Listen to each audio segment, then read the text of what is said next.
Shalom Bapak Ibu yang dikasihi oleh Tuhan, apa kabar semuanya? Kembali bersama dengan saya, Pendeta Uciap, akan menyampaikan kebenaran firman Tuhan bagi Anda semua dimanapun Anda berada. Bapak Ibu Saudara yang dikasihi oleh Tuhan, kita masih akan melanjutkan tema kita pada bulan ini mengenai shape up, bagaimana kita membentuk kehidupan kita, membentuk kerohanian kita, membentuk mental kita, membentuk pola pikir kita, agar kehidupan kita semakin hari semakin sejalan, semakin serupa, dan semakin segambar dengan Tuhan kita Yesus Kristus. Di masa pandemi COVID-19 ini, saya perhatikan begitu banyak orang yang melakukan workout atau fitness atau gym, berolahraga di rumah saja. Tujuan dari mereka berolahraga tentu saja selain supaya mereka tetap sehat dan bugar, ada yang ingin supaya menurunkan berat badan mereka dan membentuk tubuh mereka agar terlihat lebih bagus, lebih indah, dan lebih cantik tentunya. Satu pertanyaan yang hadir dan muncul dalam pemikiran saya ketika menyiapkan kebenaran firman Tuhan ini adalah bagaimana jika kondisi penampilan fisik kita didasarkan pada kondisi spiritual kita, maka kira-kira bentuk tubuh kita akan seperti apa? Banyak orang ingin sekali mempunyai bentuk tubuh yang ideal, tapi tidak mau melalui proses latihan, tidak mau proses workout, tidak mau melewati proses gym atau fitness. Tapi mereka ingin sekali agar kondisi tubuh mereka bisa secepat itu mengalami sebuah perubahan. Bapak Ibu, itu adalah sebuah hal yang mustahil. Saya kepengen sekali ada orang lain yang berolahraga, melakukan latihan-latihan, gym, workout, tapi manfaat yang mereka kerjakan itu ditransfer ke saya, diberikan kepada saya. Sehingga sekalipun saya duduk manis di rumah, tidur, bangun, makan, tapi menghasilkan tubuh yang ideal karena orang lain yang berolahraga ganti saya. Itu adalah sesuatu yang mustahil, Bapak Ibu Saudara-saudari yang dikasihi oleh Tuhan. Untuk mendapatkan manfaat dari berolahraga, tentu saja kita tidak bisa menyuruh orang lain yang melakukannya bagi kita. Kita yang harus melakukannya sendiri dalam disiplin setiap hari untuk menginginkan mendapatkan kondisi tubuh yang sehat, mendapatkan kondisi tubuh yang ideal. Sebagaimana olahraga itu tadi, maka dalam kehidupan kekristenan kita, kondisi keadaan spiritual kita pun tidak bisa diwakilkan oleh orang lain. Kita yang harus berusaha sedemikian rupa untuk menghasilkan kondisi kerohanian kita yang sesuai dengan apa yang Tuhan inginkan. Orang lain tidak bisa melakukannya itu bagi Anda dan saya, dimanapun engkau berada pada pagi hari ini. Banyak orang yang melakukan shape up secara fisik, melakukan latihan-latihan badani, melakukan gym, melakukan olahraga secara teratur agar bisa memperoleh porsi tubuh yang ideal. Tetapi mereka lupa untuk men-shape up kehidupan kerohanian mereka. Sehingga Paulus berkata begini, bagaimana mungkin sesuatu yang indah itu, yang bagus, yang spiritual, yang berkuasa, yang powerful itu diletakkan dalam sebuah bejana tanah liat.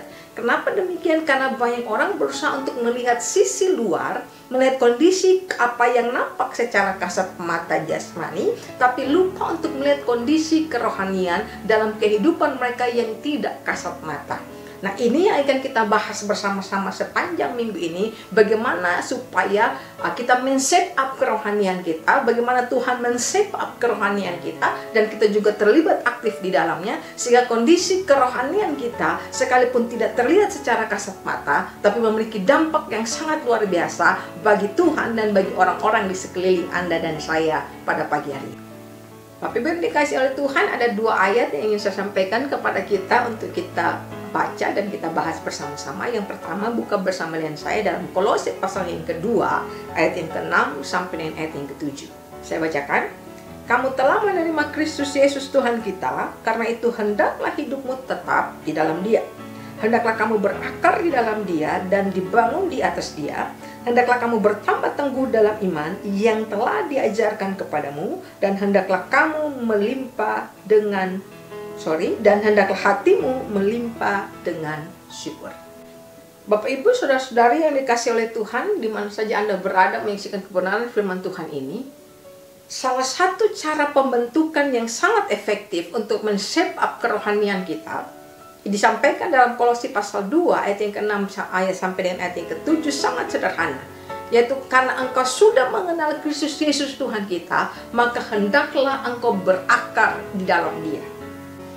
Perhatikan ayat ini, Paulus menyampaikan dengan sangat menarik bahwa sebelum dibangun, sebelum didirikan, sebelum menjadi bangunan yang terlihat kokoh, sebelum menjadi sebuah pohon yang terlihat hebat, haruslah engkau berakar di dalam Kristus. Ini berbicara tentang apa? Berbicara tentang yang pertama, kedalaman. Jika Anda ingin men-shape up kerohanian Anda, jika Anda ingin membentuk kerohanianmu, jika Anda membentuk spiritualmu, kondisi spiritualmu terlihat sehat, terlihat baik, terlihat powerful, maka yang pertama yang harus Anda kerjakan adalah tancapkan akarmu sedalam-dalamnya di dalam Kristus. Kenapa? Ini yang selalu saya sampaikan, karena kedalamanmu menentukan ketinggian kerohanian Anda. Yang kedua, kedalamanmu menentukan keteguhanmu untuk terus ada di dalam Tuhan. Yang ketiga, kedalaman kita di dalam mengenal Kristus Yesus Tuhan kita akan menentukan kondisi hati kita untuk tetap bersyukur kepada Tuhan. Persoalannya, banyak orang Kristen, sekalipun mereka setia di dalam ibadah-ibadah, mereka setia di dalam mengikuti Tuhan, mereka lebih cenderung dan lebih senang untuk terlihat terbangun ke atas daripada berakar ke dalam kedalaman bersama dengan Kristus. Karena kegiatan berakar, proses terjadinya kedalaman itu adalah sebuah proses yang tidak terlihat oleh banyak orang. Sebuah aktivitas yang tidak disukai, kan itu sebuah aktivitas yang tidak menunjukkan sebuah aktivitas. Saya ulangi, kegiatan berakar, aktivitas berakar di dalam Kristus adalah sebuah aktivitas yang tidak terlihat seperti sebuah aktivitas. Akan tetapi justru aktivitas tertancapnya atau bertumbuhnya akar kita ke bawah yang tidak terlihat oleh orang banyak, tidak terlihat oleh gembala Anda, tidak terlihat oleh pemimpin rohani Anda, tidak terlihat oleh kakak rohani Anda, tapi itu terlihat oleh Tuhan. Itu adalah sebuah aktivitas yang sedang men-shape up, membentuk kehidupan kerohanian Anda. Semakin dalam Anda berakar di dalam Tuhan, akan menentukan ketinggian bangunan Anda yang sedang Anda bangun. Semakin dalam Anda berakar di dalam Tuhan, akan menentukan keteguhan hatimu, keteguhan iman percayamu di dalam Tuhan. Semakin dalam Anda berakar di dalam Tuhan, akan menentukan kualitas hatimu yang akan semakin tetap ada di dalam ucapan syukur. Sekalipun apapun boleh terjadi dalam sekeliling kehidupan kita, tapi hati kita akan senantiasa bersyukur kepada Tuhan. Itu bukan sesuatu yang dibangun dalam sekejap, tapi itu sebuah proses berakar ke dalam yang sangat butuh waktu dan sangat panjang,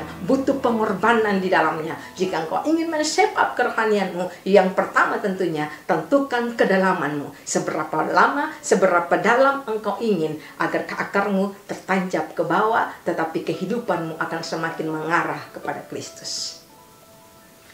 Berikutnya, Bapak Ibu Saudara-saudara yang dikasih oleh Tuhan, buka bersama dengan saya dalam Daniel pasal yang ke-12 ayatnya yang ke-10.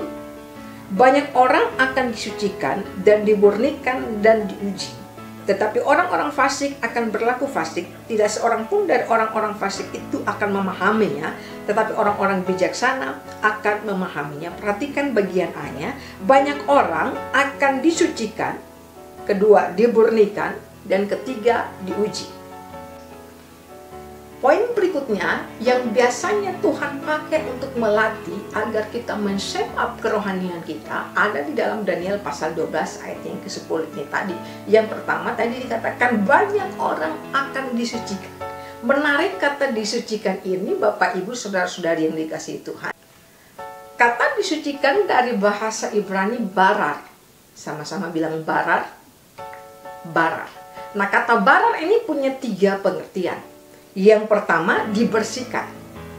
Banyak orang akan disucikan, artinya banyak orang akan dibersihkan. Kata barar yang kedua punya pengertian dipoles supaya halus. Banyak orang akan dibersihkan, yang kedua banyak orang akan dipoles supaya halus. Yang ketiga, kata barar punya pengertian digosok supaya mengkilap atau bercahaya.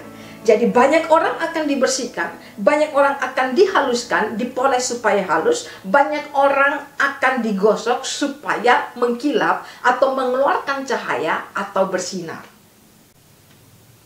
Ini yang Tuhan kehendaki, bahwa kerohanian kita di shape up, dibentuk supaya apa? Supaya kita dibersihkan dari kotoran-kotoran dunia ini, dibersihkan dari dosa-dosa yang ada di sekitar kita yang kita kerjakan setiap hari, kemudian kita dipoles supaya kita halus.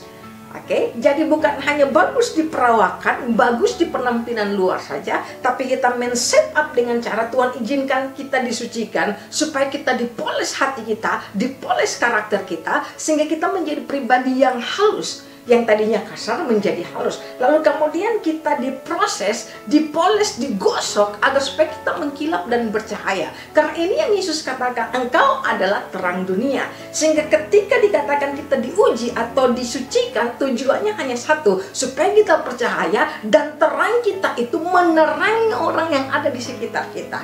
Nah, bagaimana caranya terang kita bisa menerangi orang di sekitar kita? Kalau kita tidak izinkan kehidupan kita disucikan oleh Tuhan. Barar tadi, masih ingat? Barar, dibersihkan, digosok supaya halus, dipoles supaya halus, dan digosok supaya mengkilap, bersinar dan bercahaya. Itu tujuannya. Anda di-shape up. Jadi kalau hari ini Anda ada dalam situasi yang menyulitkan, engkau ada dalam kehidupan yang berat, engkau ada dalam beban ujian yang Tuhan ingin izinkan engkau ada dalam situasi itu, ingat engkau sedang disucikan, dibersihkan. Engkau sedang diizinkan Tuhan untuk dipoles menjadi halus. Engkau sedang diizinkan Tuhan untuk di-shape up, digosok, supaya engkau menjadi terang, bercahaya, mengkilap, dan memberkati banyak orang. Dua kata yang menarik lagi dalam Daniel pasal 12 ayat yang ke-10 tadi adalah, selain disucikan, yang kedua adalah dimurnikan, dan yang ketiga diuji. Dimurnikan dalam bahasa Ibrani-nya Laban. Terjemahan bahasa Indonesia menyatakan dimurnikan. Tapi terjemahan bahasa Inggris itu mendekati terjemahan aslinya, yaitu dijadikan putih. Tuhan izinkan agar kehidupan kita ada di dalam berbagai proses supaya hati kita kembali diputihkan menjadi bersih. Yang ketiga adalah kata diuji. Nah, kata diuji ini punya bahasa aslinya artinya saraf. Sama-sama bilang saraf, bukan saraf karena sakit saraf, bukan. Kata saraf di sini punya pengertian dua saja, sama seperti kata disucikan tadi punya pengertian dihaluskan. Tapi dihaluskan dengan cara dilebur atau dicairkan. Sama seperti logam keras itu dibakar supaya dilebur menjadi halus dan bisa dibentuk. Nah, itu kata diuji. Jadi Tuhan men-shape up kerohanian kita kadang-kadang dengan berbagai kondisi di keadaan sekitar kita dengan tujuan apa? Kita dicairkan, kita dihaluskan, kita dilebur supaya kita bukan lagi logam yang keras, tapi kita menjadi logam yang lembut, yang gampang untuk dibentuk sesuai dengan apa yang Tuhan mau dalam kehidupan kita. Ketiga hal ini berbicara tentang apa? Berbicara tentang kualitas, Bapak Ibu. Tujuan dari Tuhan memproses kehidupan, membentukkan kehidupan Anda, di-shape up. Tujuan agar kita ada dalam posisi-posisi itu adalah supaya kita memiliki kehidupan kekristenan yang berkualitas. Kehidupan kekristenan yang halus, bukan hanya bagus dalam penampilan luar saja, tetapi dalam karakter, dalam kerohanian, dalam emosional, dalam kondisi apa saja kita adalah orang Kristen yang halus. Kita diproses demikian rupa, dileburkan, dihancurkan, supaya kita menjadi pribadi yang gampang dibentuk oleh Tuhan. Dan ketika proses pembentukan itu terjadi, sama seperti Yeremia melihat sang penjunan membuat tanah liat, kita tidak punya akses ke situ. Izinkan Tuhan yang membentuk kehidupan Anda dan saya. Bagian kita, tanamkan kehidupan di dalam Tuhan. Bagian kita, izinkan agar Dia membentuk, memproses kehidupan kita. Bagian kita, izinkan Dia menghaluskan, izinkan Dia membersihkan, izinkan Dia menggosok, sehingga bagian-bagian yang berkualitas yang ada dalam kehidupan kita tampil ke permukaan. Dan ketika bagian-bagian itu yang tampil ke permukaan, saya pastikan nama Tuhan dipermuliakan dalam kehidupan kita. Amin. Buat kebenaran firman Tuhan, Tuhan Yesus memberkati kita semuanya. Shalom.